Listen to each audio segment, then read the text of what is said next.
probably wondering, what does this have to do with the Empress card? Well, I'm helping you understand what the Empress represents, okay?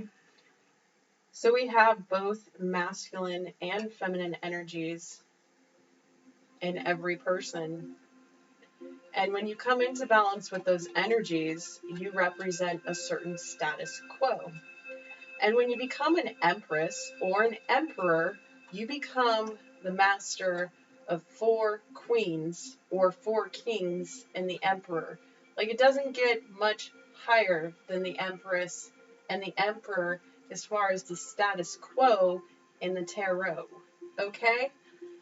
The empress represents the fertile earth goddess, okay? She's the eternally pregnant, fruitful, rich, restorative, nurturing, loving, grounded, comfortable representation of divine feminine at its best. Of course, we could talk about the negative aspects, but right now we're going to talk about these positive traits, right?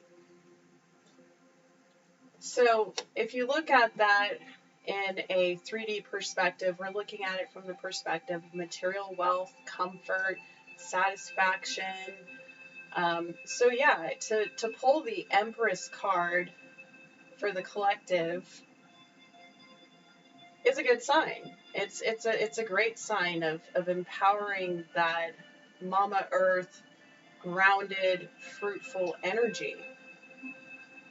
But it's also about our ideals. And if you think about Libra and the beautiful ideas and the aesthetic that is cultivated from Libra through language, it brings on a slightly different meaning of the Empress card.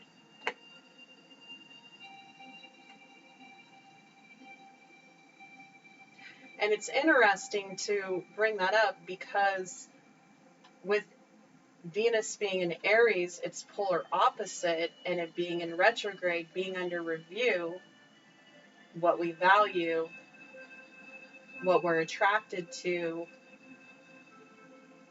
what magnetism we have within ourselves that's expressed outward, what kind of relationships we have, and also what kind of relationships we have with spirit. Because if you're going to get into the intellect, and you're going to get into spirituality, and you're going to look at the mundane, you're going to look at all these aspects.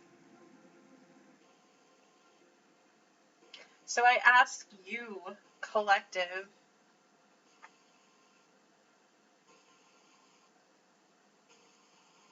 how are you talking to yourself these days?